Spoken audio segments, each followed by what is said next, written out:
Hello everyone, welcome to KS Mentor Weekly Current Affairs class. പതുപോലെ കുറേ current affairs ഫാക്ട്സുമായിട്ടാണ് ഞാൻ ഇന്നത്തെ ക്ലാസ്സിൽ എത്തിയിരിക്കുന്നത്. നമ്മളിപ്പം ഒരുപാട് കറണ്ട് അഫയേഴ്സ് ക്ലാസ് എടുത്തിട്ടുണ്ട്. ഓക്കെ, നിങ്ങളെല്ലാം അത് കൃത്യമായി ഫോളോ ചെയ്യുന്നുണ്ടെന്ന് ഞാൻ വിശ്വസിക്കുന്നു. കാരണം നമുക്കറിയാം നമ്മുടെ പരീക്ഷാ സാഹചര്യങ്ങളെല്ലാം മാറിയില്ലേ. PSC ആയിക്കോട്ടെ, KS ആയിക്കോട്ടെ, ആ ഒരു പരീക്ഷാ സാഹചര്യങ്ങളെല്ലാം മാറി.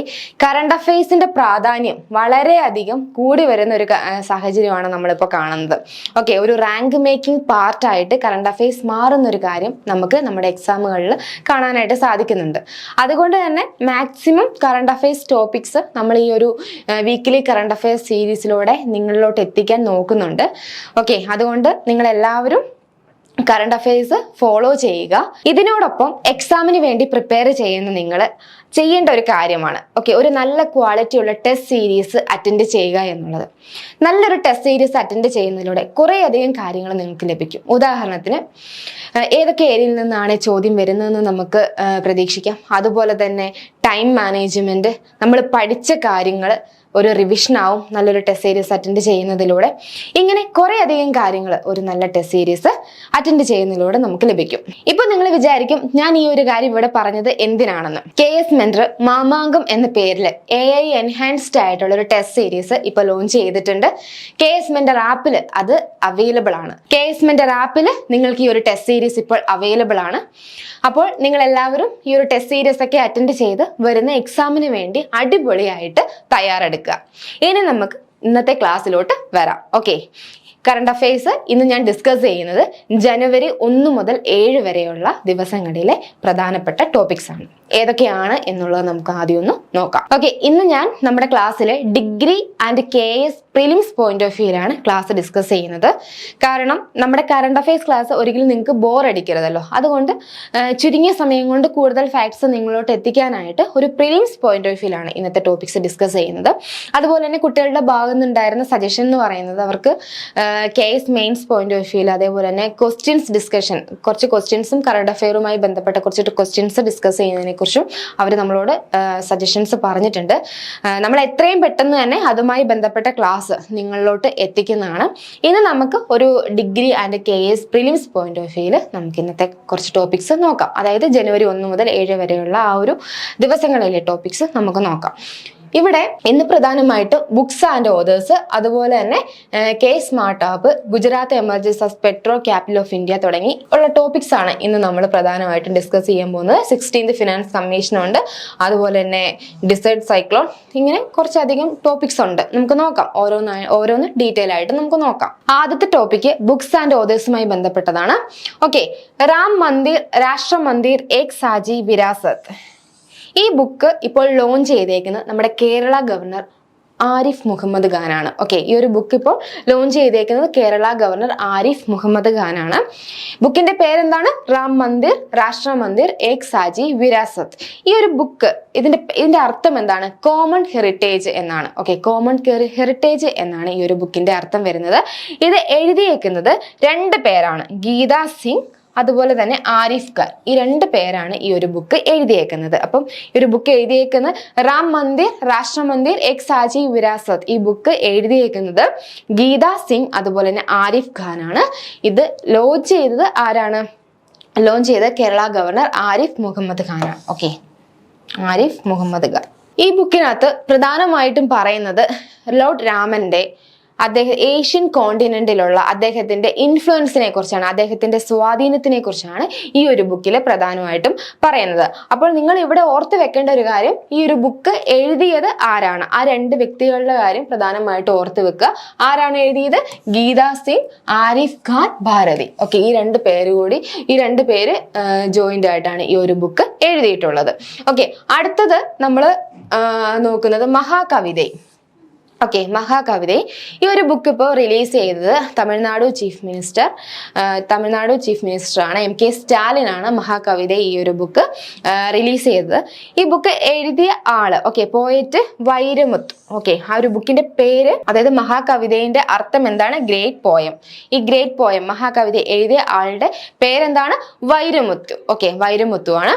ഓക്കെ, ഈ മഹാകവിത ഈ ഒരു ബുക്കിനകത്ത് പരാമർശിക്കുന്ന കാര്യങ്ങൾ എന്തൊക്കെയാണെന്ന് നോക്കാം. ഒന്ന്, നമ്മുടെ യൂണിവേഴ്സിന്റെ ജനനത്തെക്കുറിച്ച് പറയുന്നുണ്ട്, നമ്മുടെ എർത്തിനെ കുറിച്ച് പറയുന്നുണ്ട്, ക്ലൈമറ്റ് ചേഞ്ചിനെ കുറിച്ച് പറയുന്നുണ്ട്, ക്ലൈമറ്റ് ചേഞ്ച് മൂലം ഉണ്ടാവുന്ന ഇമ്പാക്റ്റിനെ കുറിച്ചൊക്കെ ഈ ഒരു ബുക്കിൽ പരാമർശിക്കുന്നുണ്ട്. ഓക്കെ, അതുപോലെ തന്നെ ക്ലൈമറ്റ് ചേഞ്ചുമായിട്ട് ഒരുപാട് പ്രശ്നങ്ങൾ നമ്മൾ ഫേസ് ചെയ്യുന്നുണ്ട്. അപ്പോൾ ആ ഒരു പ്രശ്നത്തിനെതിരെ എടുക്കേണ്ട ഇമ്മീഡിയറ്റ് ആക്ഷൻസിനെ കുറിച്ചും ഈ ഒരു ബുക്കിൽ, അതായത് സൊല്യൂഷൻ എന്തൊക്കെയാണ് എടുക്കേണ്ടത് എന്നുള്ളതും ഈ ഒരു ബുക്കിനകത്ത് പരാമർശിക്കുന്നുണ്ട്. ഓക്കെ, അപ്പോൾ നമ്മൾ ഇന്ന് 2 ബുക്കാണ് പഠിച്ചത്. ഓക്കെ, അപ്പൊ നിങ്ങൾ ചെയ്യേണ്ട ഒരു കാര്യം, ആ 2 ബുക്ക് ഏതാണ്, അത് എഴുതിയത് ആരാണ്, ആ ഒരു പോയിന്റിന്റെ നെയിമും കാര്യങ്ങളൊക്കെ ഒന്ന് കൃത്യമായിട്ട് ഓർത്ത് വെക്കുക. ഓക്കെ, അടുത്തത് കെ സ്മാർട്ട് ആപ്പ്. തദ്ദേശ സ്വയംഭരണ സ്ഥാപനങ്ങളിലെ സേവനങ്ങൾ ഒരു ഏകീകൃത പ്ലാറ്റ്ഫോമിൽ കൊണ്ടുവരുന്നതിന് വേണ്ടിയിട്ട് കേരള ഗവൺമെന്റ് ലോഞ്ച് ചെയ്ത ഒരു ആപ്ലിക്കേഷനാണ് കെ സ്മാർട്ട് ആപ്പ് എന്ന് പറയുന്നത്. ഓക്കെ, അതായത് ജനങ്ങൾക്ക് ഇപ്പോൾ സ്ഥാപനങ്ങളിൽ പോവാണ്ട് തന്നെ അവർക്ക് കാര്യങ്ങൾ ഓൺലൈനായിട്ട് കാര്യങ്ങൾ ലഭിക്കുന്നതിന് വേണ്ടിയിട്ട്, ആ ഒരു സേവനങ്ങൾ ലഭിക്കുന്നതിന് വേണ്ടിയിട്ടാണ് ഇത്തരത്തിലൊരു ആപ്ലിക്കേഷൻ ഇപ്പോൾ കേരള ഗവൺമെന്റ് ലോഞ്ച് ചെയ്തേക്കുന്നത്. ലോക്കൽ സെൽഫ് ഗവൺമെന്റിന്റെ അണ്ടറിലുള്ള ഒരു ഓട്ടോണമസ് ബോഡിയായ ഇൻഫോർമേഷൻ കേരള മിഷനാണ് ഈ ഒരു ആപ്പ് ഡെവലപ്പ് ചെയ്തേക്കുന്നത്. പ്രധാനമായും എന്തിനാണ്?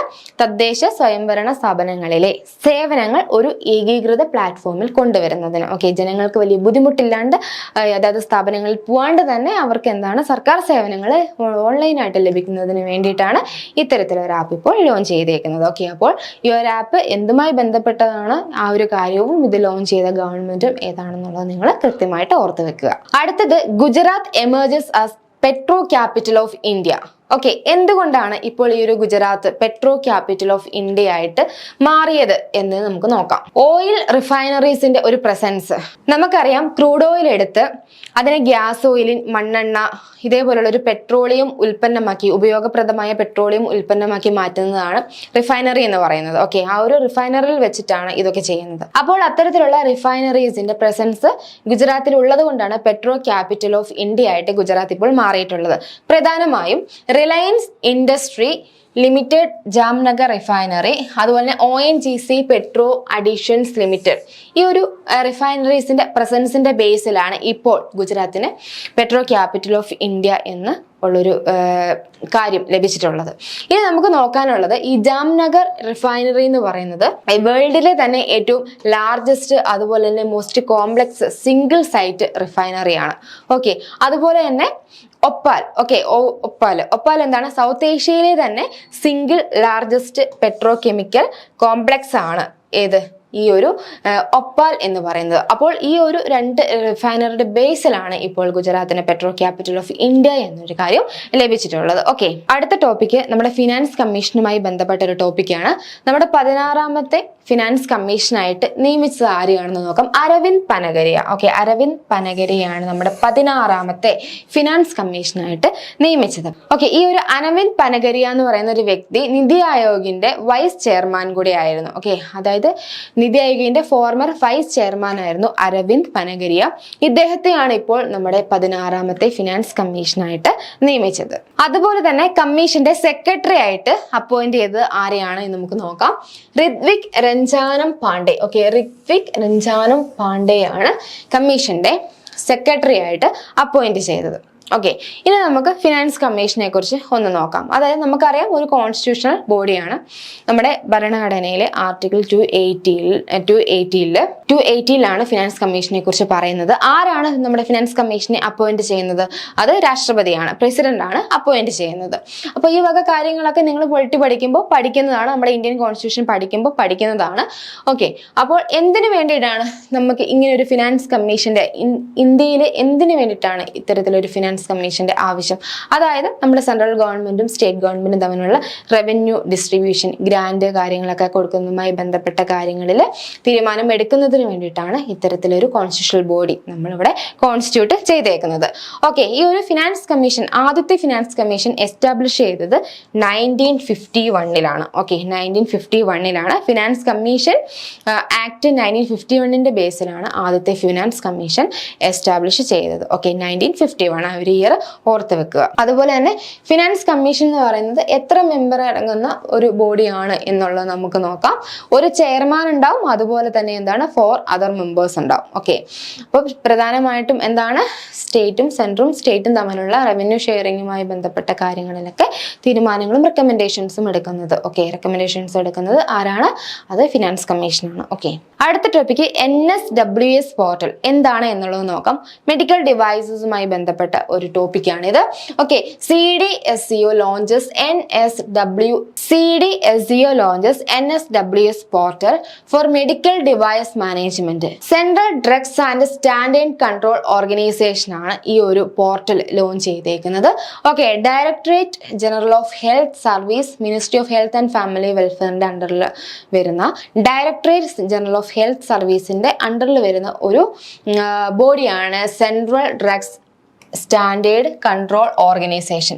അപ്പോൾ ഈ ഒരു ഓർഗനൈസേഷൻ ആണ് ഇപ്പോൾ ഈ ഒരു പോർട്ടൽ NSWS എന്ന ഈ ഒരു പോർട്ടൽ ലോഞ്ച് ചെയ്തേക്കുന്നത്. എന്താണ് ഈ NSWSന്റെ full form? National single window system portal. അതായത് മെഡിക്കൽ ഡിവൈസസിന്റെ ഇമ്പോർട്ട്, അതുപോലെ തന്നെ ക്ലിനിക്കൽ ഇൻവെസ്റ്റിഗേഷൻസ് തുടങ്ങിയ കാര്യങ്ങൾ, അതിന്റെ ടെസ്റ്റ് കാര്യങ്ങളുമായി ബന്ധപ്പെട്ട കാര്യങ്ങളാണ് ഈ ഒരു പോർട്ടലിൽ വരുന്നത്. അതിന്റെ മാനേജ്മെന്റിന് വേണ്ടിയിട്ടാണ് ഇത്തരത്തിലൊരു പോർട്ടൽ ഇപ്പോൾ ഇവിടെ ഫോം ചെയ്തത്. അടുത്ത ടോപ്പിക്ക് ഡിസേർട്ട് സൈക്ലോൺ എന്താണ് എന്നുള്ളത് നമുക്ക് നോക്കാം. ഇന്ത്യയും UAEയും തമ്മിലുള്ള ആദ്യത്തെ മിലിറ്ററി എക്സസൈസ് ആണ് ഡിസേർട്ട് സൈക്ലോൺ. ഓക്കെ, ആദ്യത്തെ മിലിറ്ററി എക്സസൈസ് ആണ്. ഇതിപ്പോൾ കണ്ടക്ട് ചെയ്തത് രാജസ്ഥാനിലാണ്. ഇതിപ്പോൾ ആരംഭിച്ചത് എവിടെയാണ്? രാജസ്ഥാനിലാണ് ഇത് കണ്ടക്ട് ചെയ്തത്. അതുപോലെ തന്നെ UAEയും ഇന്ത്യയും തമ്മിലുള്ള ജോയിന്റ് ആയിട്ടുള്ള ഒരു എയർഫോഴ്സ് എക്സസൈസ് ആണ് dessert eagle. Okay, dessert eagle. അപ്പോൾ UAEയും ഇന്ത്യയും തമ്മിലുള്ള ആദ്യത്തെ മിലിറ്ററി എക്സസൈസ് ഏതാണ്? അത് ഡിസേർട്ട് സൈക്ലോൺ ആണ്. അതുപോലെ എയർഫോഴ്സ് എക്സസൈസ് ഏതാണ്? അത് ഡിസേർട്ട് ഈഗിൾ ആണ്. അപ്പൊ പേര് കൃത്യമായിട്ട് ഓർത്ത് വെക്കുക. നമുക്കറിയാം എന്തിനു വേണ്ടിയിട്ടാണ്. അത് രണ്ട് രാജ്യങ്ങളും തമ്മിലുള്ള ബന്ധം, സെക്യൂരിറ്റി കാര്യങ്ങൾ, മിലിറ്ററി സെക്യൂരിറ്റി കാര്യങ്ങളൊക്കെ എൻഷുർ ചെയ്യാനും അത് എൻഹാൻസ് ചെയ്യുവാനും വേണ്ടിയിട്ടാണ് ഇത്തരത്തിലുള്ള എക്സസൈസുകൾ കണ്ടക്ട് ചെയ്ത് വരുന്നത്. ഓക്കെ, അടുത്ത ടോപ്പിക്ക് ട്രൈക്കോഡെർമ. ഓക്കെ, ഇതൊരു ബയോ ഫെർട്ടിലൈസർ അല്ലെങ്കിൽ ഒരു ബയോ പെസ്റ്റിസൈഡ് ആണ്. അതായത് ഇത് തരികളുടെ രൂപത്തിലാണ് ഈ ഒരു പെസ്റ്റിസൈഡ് ഫോം ചെയ്തേക്കുന്നത്. പ്രധാനമായും സോയിൽ ബോൺ ഡിസീസിനെ പ്രിവെന്റ് ചെയ്യുക. ഓക്കെ, അതായത് സസ്യങ്ങൾ സോയിൽ ബോൺ ഡിസീസിൽ നിന്നും പ്രിവെന്റ് ചെയ്യുന്നതിന് വേണ്ടിയിട്ടാണ് ഈ ഒരു ബയോ ഫെർട്ടിലൈസർ ഇപ്പോൾ ക്രിയേറ്റ് ചെയ്തേക്കുന്നത്. ഇനി ഇതിന്റെ ഗുണങ്ങൾ എന്തൊക്കെയാണ്? ഇപ്പൊ പറഞ്ഞതുപോലെ തന്നെ എന്താണ്, സോയിൽ ബോൺ ആയിട്ടുള്ള ഡിസീസിനെ തടയുന്നു. അതുപോലെ തന്നെ പ്ലാന്റിന്റെ ഗ്രോത്ത് എൻഹാൻസ് ചെയ്യുന്നു. ഇപ്പോൾ നമ്മുടെ കെമിക്കൽ ഫെർട്ടിലൈസർ ഉപയോഗിക്കുന്നതുകൊണ്ടുണ്ടാവുന്ന ഒരുപാട് പൊല്യൂഷനും കാര്യങ്ങളൊക്കെ ഉണ്ട്. അപ്പൊ അതൊക്കെ എന്താണ്, നമുക്ക് ഈ ഒരു ബയോ ഫെർട്ടിലൈസർ യൂസ് ചെയ്യുന്നതിലൂടെ കുറയ്ക്കാനായിട്ട് സാധിക്കും. അപ്പോൾ ഇത്തരത്തിലുള്ള ഗുണങ്ങൾ എന്താണ് നമുക്ക് ഈ ഒരു പെസ്റ്റിസൈഡിനുണ്ട്. അപ്പൊ ഈ ഒരു പെസ്റ്റിസൈഡ്, അതിന്റെ പേരെന്താണ്? ട്രൈക്കോഡെർമ. ഓക്കെ, ട്രൈക്കോഡെർമ എന്നാണ് ഈ ഒരു പെസ്റ്റിസൈഡിന്റെ പേര്. അടുത്ത ടോപ്പിക്ക് വിശ്വകർമ്മ യോജന. ഓക്കെ, ഈ ഒരു വിശ്വകർമ്മ യോജന, ഈ ഒരു സ്കീം ഇംപ്ലിമെന്റ് ചെയ്യുന്ന ആദ്യത്തെ യൂണിയൻ ടെറിട്ടറി ഏതാണ്? അത് ജമ്മു ആൻഡ് കാശ്മീർ ആണ്. ഓക്കെ, ഇനി എന്തിനാണ് സെൻട്രൽ ഗവൺമെന്റ് ഇത്തരത്തിലൊരു സ്കീം ലോഞ്ച് ചെയ്തത് എന്ന് നോക്കാം. പ്രധാനമായിട്ടും ഗുരുശിക്ഷ പരമ്പര അല്ലെങ്കിൽ family based practice of traditional skills. നമുക്കറിയാം കരകൗശല ഉൽപ്പന്നങ്ങളൊക്കെ ഉണ്ടല്ലോ. അപ്പോൾ അതിൻ്റെ ആ ഒരു ഉൽപ്പന്നങ്ങളുടെ പ്രൊഡക്ഷൻ എൻഹാൻസ് ചെയ്യുന്നതിനും അതിനെ പ്രിസർവ് ചെയ്യുന്നതിനും വേണ്ടിയിട്ടാണ് ഗവൺമെന്റ് ഇപ്പോൾ ഇത്തരത്തിലൊരു സ്കീം കൊണ്ടുവന്നിട്ടുള്ളത്. ഇപ്പോൾ വിശ്വകർമ്മ കമ്മ്യൂണിറ്റിയുടെ ആ ഒരു പ്രോഡക്ട്സിന്റെ ക്വാളിറ്റി എൻഷുർ ചെയ്യുക, അത് എൻഹാൻസ് ചെയ്യുക, അതിനെ ഒരു വേൾഡ് വൈഡ് ആ ഒരു പ്രോഡക്ട്സിന്റെ അവൈലബിലിറ്റി എൻഷുർ ചെയ്യുക തുടങ്ങിയ കാര്യങ്ങളാണ് ഈ ഒരു യോജനയിലൂടെ അവർ നോക്കുന്നത്. സെൻട്രൽ ഗവൺമെന്റ് ഫോക്കസ് ചെയ്യുന്ന കാര്യങ്ങൾ എന്ന് പറയുന്നത്. ഈ ഒരു സ്കീമിന്റെ അണ്ടറിൽ ഈ ഒരു കമ്മ്യൂണിറ്റിക്ക് പ്രധാനമായും ഈ ഒരു കരകൗശല കാര്യങ്ങളിൽ ഏർപ്പെടുന്ന ആൾക്കാർക്ക് ID കാർഡ്, അതുപോലെ തന്നെ അവർക്ക് ക്രെഡിറ്റ് സപ്പോർട്ട് കൊടുക്കുന്നു. ഏകദേശം 1 ലക്ഷം വരെ, അതായത് അവരുടെ ഒരു സ്റ്റാർട്ടിങ്ങിൽ, ഒരു ബിസിനസ് സ്റ്റാർട്ടിങ്ങിൽ 1 ലക്ഷവും പിന്നീട് എത്താണ് അത് 2 ലക്ഷം വരെയുള്ള ക്രെഡിറ്റ് സപ്പോർട്ട് കൊടുക്കുന്നുണ്ട്. അതും വളരെ മിനിമൽ ആയിട്ടുള്ള ഇൻട്രസ്റ്റ് റേറ്റിലാണ് കൊടുക്കുന്നത്. അതുപോലെ തന്നെ എന്താണ്, അവർക്ക് നിലവിലുള്ള അവരുടെ സ്കിൽ അപ്ഗ്രഡേഷനുമായി ബന്ധപ്പെട്ട കാര്യങ്ങളും ഈ ഒരു സ്കില്ല് അതിന് വേണ്ടിയിട്ടുള്ള ടൂളും കാര്യങ്ങളൊക്കെ എന്താണ് ഗവൺമെന്റ് പ്രൊവൈഡ് ചെയ്യുന്നുണ്ട്. അതുപോലെ തന്നെ 2 ടൈപ്സ് ഓഫ് സ്കില്ലിംഗ് പ്രോഗ്രാമാണ് ഇവരുടെ സ്കിൽ അപ്ഗ്രഡേഷന് വേണ്ടിയിട്ട് 2 തരത്തിലുള്ള ഒരു പ്രോഗ്രാമാണ് ഇവർ കണ്ടക്ട് ചെയ്തേക്കുന്നത്. ഒന്ന് ബേസിക്, അതേപോലെ തന്നെ അഡ്വാൻസ്ഡ് ആയിട്ടുള്ളത്. മറ്റൊരു പ്രത്യേകത എന്ന് പറയുന്നത് ഈ ഒരു സ്കിൽ അപ്ഗ്രഡേഷൻ ട്രെയിനിങ്ങിന്റെ സമയത്തും സ്റ്റൈപ്പൻഡ് ആയിട്ട് 500 റുപ്പീസ് ആണ് എല്ലാ ദിവസവും. ഓക്കെ, എല്ലാ ദിവസവും 500 റുപ്പീസ് ആണ് ഇവർക്ക് കൊടുക്കുന്നത്. ഓക്കെ, അടുത്ത topic wetland city accreditation accreditation എന്താണെന്നുള്ളത് നോക്കാം. ഇപ്പോൾ ministry of environment, forest and climate change ഇന്ത്യയിൽ നിന്നും ഒരു 3 സിറ്റീസ് ഈ ഒരു ലിസ്റ്റിലോട്ട് നോമിനേറ്റ് ചെയ്തിട്ടുണ്ട്. ഏതൊക്കെയാണ്? അതായത് മധ്യപ്രദേശിലെ ഇൻഡോർ, ഭോപ്പാൽ, അതുപോലെ തന്നെ ഉദയ്പൂർ, രാജസ്ഥാനിലെ ഉദയ്പൂർ. ഈ ഒരു 3 സിറ്റീസിനെയാണ് ഇപ്പോൾ റാംസാർ കൺവെൻഷൻ വെറ്റ്ലാൻഡ്സിന്റെ അണ്ടറിലുള്ള ഈ ഒരു വെറ്റ്ലാൻഡ് സിറ്റി അക്രിഡേഷൻ ലിസ്റ്റിലോട്ട് നോമിനേറ്റ് ചെയ്തേക്കുന്നത്.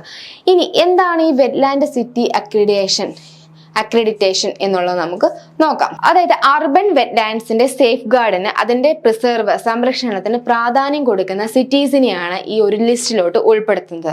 അപ്പോൾ ഇന്ത്യയിൽ നിന്നും 3 സിറ്റീസിനാണ് അത് ലഭിച്ചിട്ടുള്ളത്. മധ്യപ്രദേശിലെ ഇൻഡോർ, ഭോപ്പാൽ, അതുപോലെ തന്നെ രാജസ്ഥാനിലെ ഉദയ്പൂർ. അപ്പോൾ അതായത് നഗരത്തിലെ വെറ്റ്ലാൻഡിന്റെ കൺസർവേഷൻ കാര്യങ്ങൾക്ക് പ്രാധാന്യം കൊടുക്കുന്ന സിറ്റീസ്. ശ്രദ്ധിക്കേണ്ട ഒരു കാര്യം, ഇതിനകത്ത് നാച്ചുറൽ അതുപോലെ ഹ്യൂമൻ മെയ്ഡ് ആയിട്ടുള്ള വെറ്റ്ലാൻഡ്സിനെയും ഈ ഒരു ലിസ്റ്റിലോട്ട് പരിഗണിക്കുന്നുണ്ട്. അതായത് എത്രത്തോളമാണ് അതിന്റെ ആ ഒരു സംരക്ഷണത്തിന് പ്രാധാന്യം കൊടുക്കുന്നതുള്ളത് എന്നതിന്റെ ബേസിലാണ് ഈ ഒരു ലിസ്റ്റിലോട്ട് ഉൾപ്പെടുത്തുന്നത്. ഓക്കെ, അടുത്തത് ഒരു സ്കീമുമായി ബന്ധപ്പെട്ടതാണ് Prithvi Vigyan. Okay, ministry of earth and sciences ആണ് ഇപ്പോൾ ഈ ഒരു ഇനിഷ്യേറ്റീവ് കൊണ്ടുവന്നത്. എർത്തുമായി ബന്ധപ്പെട്ട വൈറ്റൽ സയൻസിന്റെ കൂടുതൽ പഠനത്തിന് വേണ്ടിയിട്ടാണ് ഇപ്പോൾ ഇത്തരത്തിലൊരു സ്കീം ഇപ്പോൾ ലോഞ്ച് ചെയ്തേക്കുന്നത്. അപ്പോൾ ഇത്തരത്തിലുള്ള വൈറ്റൽ സയൻസിനെ കുറിച്ച് പഠിക്കുന്നതിലൂടെ ലഭിക്കുന്ന കുറച്ച് കാര്യങ്ങളുണ്ട്. നമുക്കറിയാം, നമ്മുടെ ഇപ്പോഴത്തെ വെതർ സിസ്റ്റവും ക്ലൈമറ്റും കാര്യങ്ങളൊക്കെ മാറിക്കൊണ്ടിരിക്കുകയാണ്. അപ്പോൾ അതുമായി ബന്ധപ്പെട്ട ഒരുപാട് ഇമ്പാക്ട്സ് ഉണ്ട് എൻവയോൺമെന്റിന്, അതുപോലെ തന്നെ ഹ്യൂമൻസിനെല്ലാം ഒരുപാട് ഇമ്പാക്ട്സ് ഉണ്ട്. അപ്പോൾ അതിനെതിരേക്ക് ഒരു സൊല്യൂഷൻ കണ്ടെത്തുന്നതിന് വേണ്ടിയിട്ട് ഈ ഒരു വൈറ്റൽ സയൻസിനെ കുറിച്ച് പഠിക്കുന്നതിലൂടെ റിസർച്ചിനെ സഹായിക്കും. അപ്പോൾ അത്തരത്തിലുള്ള ആ ഒരു പഠനത്തിന് വേണ്ടിയിട്ടാണ് മിനിസ്ട്രി ഓഫ് എർത്ത് സയൻസ് ഇത്തരത്തിലൊരു സ്കീം ഇപ്പോൾ ലോഞ്ച് ചെയ്തേക്കുന്നത്. ഓക്കെ, അടുത്തത് ദിവ്യ കലാമേള 2023-24. ഈ ഒരു മേള ഇപ്പോൾ ഓർഗനൈസ് ചെയ്തേക്കുന്നത് department of empowerment of persons with disabilities ആണ്. അതായത് ഇന്ത്യയിൽ ഉടനീളം ഓർഗനൈസ് ചെയ്തേക്കുന്ന ഒരു മേളയാണ്. എന്തിനാണ് ഇത്തരത്തിലൊരു സ്കീം ഇപ്പോൾ ഗവൺമെന്റ് കൊണ്ടുവന്നേക്കുന്നത്? നമ്മുടെ സമൂഹത്തിലെ ഡിസബിലിറ്റി ഉള്ള ആൾക്കാരെ, വൈകല്യമുള്ള വ്യക്തികളുടെ എംപവർമെന്റിന് വേണ്ടിയിട്ടാണ് ഇത്തരത്തിലൊരു സ്കീം ഇപ്പോൾ ഗവൺമെന്റ് കൊണ്ടുവന്നിട്ടുള്ളത്. ഇത്തരത്തില് വൈകല്യമുള്ള വ്യക്തികളെ അഡ്രസ്സ് ചെയ്യാൻ വേണ്ടിയിട്ട്, അവരുടെ പ്രോബ്ലംസ് മനസ്സിലാക്കാൻ വേണ്ടിയിട്ട്, സമൂഹത്തിന് അവരോടുള്ള കാഴ്ചപ്പാട് മാറ്റുന്നതിന് വേണ്ടിയിട്ട്, അവരുടെ പൊട്ടൻഷ്യൽ മനസ്സിലാക്കി നമ്മുടെ സമൂഹത്തിൽ ഉയർത്തിക്കൊണ്ട് വരുന്നതിന് വേണ്ടിയിട്ട് പ്രധാനമന്ത്രി ഒരു ടേം അവർക്ക് വേണ്ടിയിട്ട് കോയിൻ ചെയ്തിട്ടുണ്ട്. ഓക്കെ, ദിവ്യാഞ്ജൻ എന്നാണ് ആ ഒരു ടേം അറിയപ്പെടുന്നത്. ഓക്കെ, അപ്പോൾ പ്രധാനമായിട്ടും ദിവ്യകലാമേള ഇത് ആർക്ക് വേണ്ടിയിട്ടാണ്? നമ്മുടെ രാജ്യത്തുള്ള ഡിസബിലിറ്റി ആയിട്ടുള്ള വൈകല്യമുള്ള ആൾക്കാർക്ക് വേണ്ടിയിട്ട്, അവരുടെ പൊട്ടൻഷ്യൽ മനസ്സിലാക്കി അവരുടെ കഴിവുകൾ ഉയർത്തുന്നതിന് വേണ്ടിയിട്ട് ഗവൺമെന്റ് കൊണ്ടുവന്ന ഒരു സ്കീമാണ്. പ്രധാനമായിട്ടും ഈ ഒരു മേളയിലൂടെ അവരുണ്ടാക്കുന്ന പ്രോഡക്ട്സ് അതിനെ ഒരു എക്സിബിഷൻ പോലെ സംഘടിപ്പിച്ച് അത് വിൽക്കാനും വാങ്ങാനും ഉള്ള ഒരു സൗകര്യമാണ് ഈ ഒരു മേളയിലൂടെ പ്രധാനമായിട്ടും ഒരുക്കുന്നത്. ഇന്ത്യയിലുടനീളം കണ്ടക്ട് ചെയ്യുന്ന ഒരു മേള കൂടിയാണ് ദിവ്യകലാമേള എന്ന് പറയുന്നത്. ഓക്കെ, അടുത്ത ടോപ്പിക് ചന്ദുബി ഫെസ്റ്റിവൽ. ആസാമിലെ കാംരൂപ് ഡിസ്ട്രിക്റ്റിലാണ് ഈ ഒരു ഫെസ്റ്റിവൽ ഇപ്പോൾ സെലിബ്രേറ്റ് ചെയ്യുന്നത്. 14 വർഷമായിട്ട് സെലിബ്രേറ്റ് ചെയ്തുകൊണ്ടിരുന്ന ഒരു ഫെസ്റ്റിവലാണ് ഈ ചന്ദോബി ഫെസ്റ്റിവൽ എന്ന് പറയുന്നത്. പ്രധാനമായിട്ടും ആസാമീസിന്റെ കൾച്ചർ അത് എൻഹാൻസ് ചെയ്യുക, അതുപോലെ തന്നെ അതിന്റെ ഒരു ഷോക്കേസ് ആണ്. ട്രഡീഷണൽ ഡാൻസ് ഉണ്ടാവും, മ്യൂസിക് പെർഫോമൻസ് ഉണ്ടാവും, ഹാൻഡിക്രാഫ്റ്റ് എക്സിബിഷൻസ് ഉണ്ടാവും. ഓക്കെ, 14 വർഷമായിട്ട് സെലിബ്രേറ്റ് ചെയ്തു വരുന്ന ഒരു ഫെസ്റ്റിവൽ ആണ് ഈ ചന്ദോബി ഫെസ്റ്റിവൽ എന്ന് പറയുന്നത്. പ്രധാനമായിട്ടും ഈ ഒരു ഫെസ്റ്റിവലിൽ ആസാമീസ് കൾച്ചർ, അതുപോലെ തന്നെ അവരുടെ ഹാൻഡിക്രാഫ്റ്റ്സ് പ്രോഡക്ട്സിന്റെ exhibition, music, traditional dance performance, Assamese cuisine stalls, അതായത് അവിടുത്തെ പാചക രീതി കാര്യങ്ങളൊക്കെ ആയിരിക്കും ഈ ഒരു ഫെസ്റ്റിവലിന്റെ ഭാഗമായിട്ട് വരുന്നത്. അതുപോലെ തന്നെ ആസാമീസിലുള്ള ട്രൈബ്സ് ഉണ്ട്. Okay, Rabhas, Garos, Gorkhas, tea tribes. ഈ ഒരു ഫെസ്റ്റിവലിലൂടെ അവരുടെ ഒരു ലൈവ്ലിഹുഡ് കൂടിയാണ് ഇവർക്ക് കിട്ടുന്നത്. അതുപോലെ തന്നെ നമുക്ക് നോക്കാനുള്ള ഒരു ചന്ദുബി ലേക്കിനെ കുറിച്ചാണ്. 1897 ഒരു മാസീവ് എർത്ത് ക്യൂക്കിലൂടെ ക്രിയേറ്റ് ചെയ്ത ഒരു ലേക്കാണ് ചന്ദുബി ലേക്ക് എന്ന് പറയുന്നത്. അപ്പോൾ ഇത് എവിടെയാണ്? ആസാമിലാണ്. ഓക്കെ, അപ്പോൾ ഈ ആഴ്ചത്തെ ക്ലാസ്സിൽ ഇത്രയും ടോപ്പിക്സ് ആണ് നമുക്ക് പഠിക്കാനുള്ളത്. പിന്നെ ഞാൻ നേരത്തെ പറഞ്ഞതുപോലെ തന്നെ നല്ല രീതിയിലൊരു ടെസ്റ്റ് സീരീസ് വരുന്ന എക്സാമിന് വേണ്ടിയിട്ട് നല്ല രീതിയിൽ പ്രിപ്പയർ ആവണം, പഠിക്കണം. അതിന് വേണ്ടിയിട്ട് നല്ല ക്വാളിറ്റി ഉള്ള ടെസ്റ്റ് സീരീസ് അറ്റൻഡ് ചെയ്യുക തന്നെ വേണം. അപ്പോൾ നമ്മുടെ മാമാങ്കം ടെസ്റ്റ് സീരീസ് അതിനെക്കുറിച്ച് മറക്കണ്ട, എത്രയും പെട്ടെന്ന് തന്നെ ജോയിൻ ചെയ്യുക. നമ്മുടെ KS Mentor ആപ്പിൽ അത് അവൈലബിൾ ആണ്. അതുപോലെ തന്നെ ഈ ഒരു കറണ്ട് അഫയേഴ്സ് വീഡിയോ ഇഷ്ടപ്പെട്ടാൽ ലൈക്ക് ചെയ്യുക, ഫ്രണ്ട്സിന് ഷെയർ ചെയ്യുക. കൂടുതൽ നമ്മുടെ ക്ലാസ് ലഭിക്കാനായിട്ട് നമ്മുടെ ചാനൽ സബ്സ്ക്രൈബ് ചെയ്യുക, ബെൽ ബട്ടൺ എനേബിൾ ചെയ്ത് വെച്ചാൽ ക്ലാസ് വരുന്നത് ആ സ്പോട്ടിൽ തന്നെ നിങ്ങൾക്ക് മനസ്സിലാവുന്നതാണ്. അപ്പോൾ കൂടുതൽ കറണ്ട് അഫയേഴ്സ് ഫാക്ട്സുമായിട്ട് നമുക്ക് നെക്സ്റ്റ് ക്ലാസ്സിൽ കാണാം. താങ്ക്